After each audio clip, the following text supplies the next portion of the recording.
একটা প্রশ্ন আপনার কাছে রাখছি স্যার, আপনার কি কোথাও মনে হচ্ছে যে এই যে পশ্চিম এশিয়ার একটা উত্তপ্ত পরিস্থিতি এবং এইখানে একেবারে শুরু থেকেই ভারতের যে ডিপ্লোম্যাটিক অবস্থান, এই অবস্থানটা সারা বিশ্ব এমনকি আমেরিকাও তারা ভারতকে হয়তো মানে যেরকমভাবে পাকিস্তানকে গুরুত্ব দিচ্ছে সেরকমভাবে হয়তো ভারতকে গুরুত্ব দিচ্ছে না, কিন্তু ভারতের অবস্থানকে তারা একেবারে উড়িয়েও দিতে পারছে না।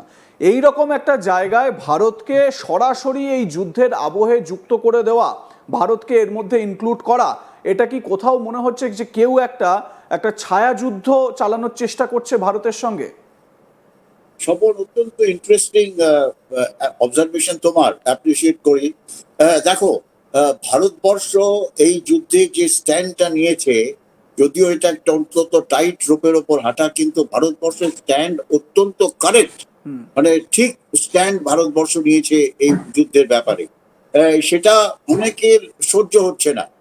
সেটা যদি আমরা অ্যানালাইজ করি, আমরা দেখব যে মেইন কালপ্রিট হচ্ছে, আমি নাম নিয়ে বলছি, পাকিস্তান।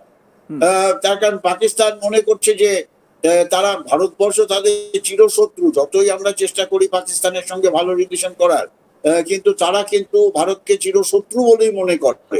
সেখানে তারা হয়তো একটা ভারতবর্ষকে পজিশনকে কমপ্লিকেট করার জন্য এই ধরনের একটা অ্যাক্টিভিটিস করে ভারতবর্ষকে এর মধ্যে ইনভলভ করতে চায়। They want India to get physically involve in the conflict. আর যা যতদূর আমার কাছে খবর আছে, যে সেকেন্ড রাউন্ড অফ নেগোসিয়েশন কিন্তু হচ্ছে, আর সেটা পাকিস্তানে হচ্ছে। হয় এটা আগামী শুক্রবারের মধ্যে, আজকে তো রবিবার, শুক্রবারের মধ্যে ওরা আমেরিকা থেকে আবার কোন রিপ্রেজেন্টেটিভ, আর ইরান থেকে রিপ্রেজেন্টেটিভ গিয়ে পাকিস্তানে আবার ইসলামাবাদে একটা সেকেন্ড রাউন্ড অফ নেগোসিয়েশন হবে। আর তার আগে খবর আছে যে আমেরিকার দুটো বিশাল ট্রান্সপোর্ট জাহাজ, যুদ্ধ জাহাজ আর ট্রান্সপোর্ট জাহাজ, অলরেডি নূর খান এয়ারবেসে এসে ল্যান্ড করেছে আজকে।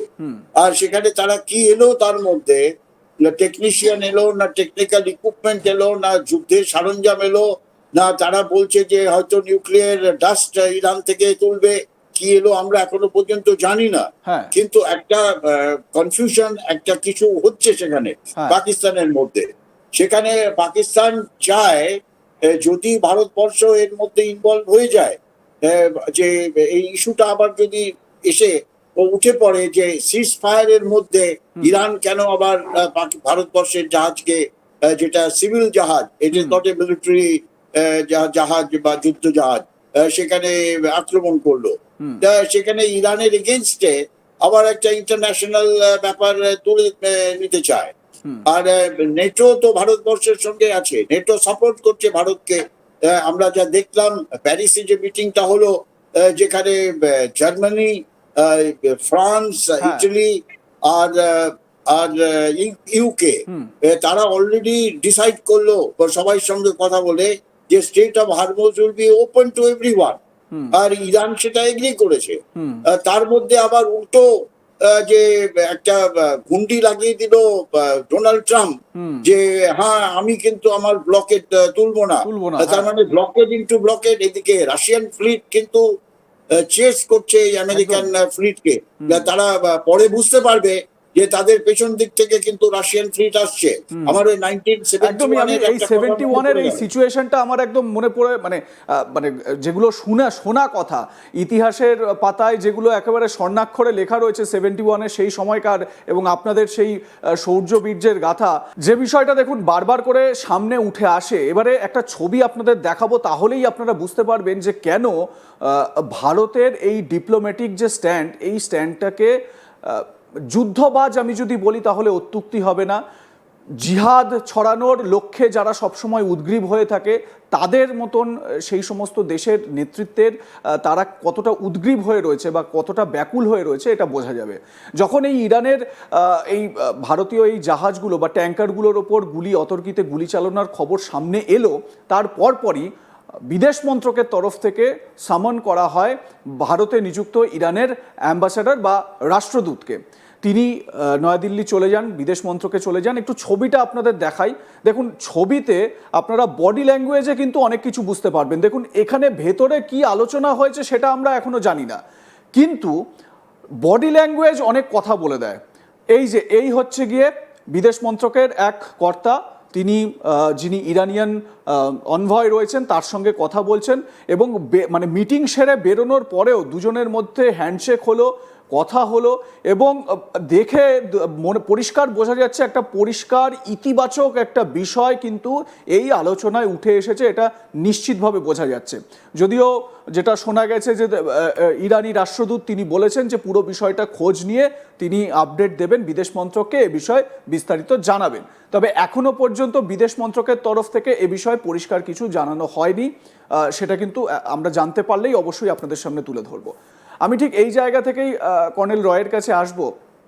আপনি 71-এর কথা বলছিলেন, এবং 71-এও রাশিয়া যেভাবে ভারতের পাশে দাঁড়িয়েছিল, এবং একটা কথা তো পরিষ্কার যে ভারতের কূটনৈতিক যে মানে দিকটা সেই সময়ও সেই রকমই স্ট্রং ছিল, এবং আজকেও ভারতের যে কূটনৈতিক দিকটা সেটা একই রকম মানে স্ট্রং। এবং যে ডক্ট্রিনগুলো তৈরি হয় এই ডক্ট্রিন তো সহজে পাল্টে দেওয়া যায় না। সরকারের পরিবর্তন হয় কিন্তু একটা দেশের সেটা সিকিউরিটি ডক্ট্রিন থেকে শুরু করে ডিপ্লোম্যাটিক ডক্ট্রিন কি হবে সেটা তো একই রকম থাকে। খুব মানে বিরাট কোনো সংশয় বা সমস্যা না হলে হয়তো এই ডক্ট্রিন চেঞ্জ হয় না। তো এই জায়গা থেকে দাঁড়িয়ে যে ছবিটা আমি দেখালাম স্যার, কোথাও কি মনে হচ্ছে না যে আপনি তো নাম নিয়েই নিলেন পাকিস্তানের, এটাই একটা গাত্রদাহের একটা অন্যতম কারণ যে ইরানের সঙ্গে ভারতের এই যে সুসম্পর্ক, আবার প্রধানমন্ত্রী নরেন্দ্র মোদীর সঙ্গে ব্যক্তিগত স্তরে ফোন করে কথা বলছেন ডোনাল্ড ট্রাম্প, 40 মিনিট কথা হয়েছে তাদের দুজনের মধ্যে, এটাই কোথাও না কোথাও একটা মানে গা জ্বালা দেওয়ার কারণ নয় কি? স্বপন একদম কারেক্ট। দেখো, আমরা যে স্ট্যান্ডটা নিয়েছি এই যুদ্ধে, ওই স্ট্যান্ডটা অত্যন্ত গুরুত্বপূর্ণ আর কারেক্ট স্ট্যান্ড আমি বলবো। আবার আরেকটা ব্যাপার যেটা আমার মাথায় এলো, এটা আমি একটু ব্যাকে যাচ্ছি আমি। হ্যাঁ, দেখো, এরকম হতে পারে অনেক সময় যে এই ধরনের বোট, যে স্পিড বোটের যারা অপারেট করছে, তাদের মধ্যে এই ধরনের অপারেটর থাকে যাদের আমাদের ল্যাঙ্গুয়েজে বলা হয় ট্রিগার হ্যাপি। ট্রিগার হ্যাপি মানে তারা না বুঝে শুনে ফায়ার করে দেয়। এই এই ভারতবর্ষের প্রত্যেক দেশের সেনাবাহিনীর মধ্যেই, সামরিক বাহিনীর মধ্যে এরকম কিছু থাকে যাদের ট্রিগার হ্যাপি বলা হয়। তারা প্রবলেম ক্রিয়েট করে দেয়। তাই এও হতে পারে যে ওই স্পিড বোটে এই ধরনের কোন ট্রিগার হ্যাপি অপারেটর ছিল, তারা না বুঝে না শুনে হয়তো কয়েক রাউন্ড ফায়ার করে দিয়েছে মেশিন গান থেকে। সেটা হতেও পারে। আমরা সেটা ইরানের পক্ষে সেটা বিচার করে ভারতের কাছে ক্ষমা প্রার্থনা, যদি সত্যিকারে হয়ে থাকে, আর হয়েছে, ফায়ারিং তো হয়েছেই।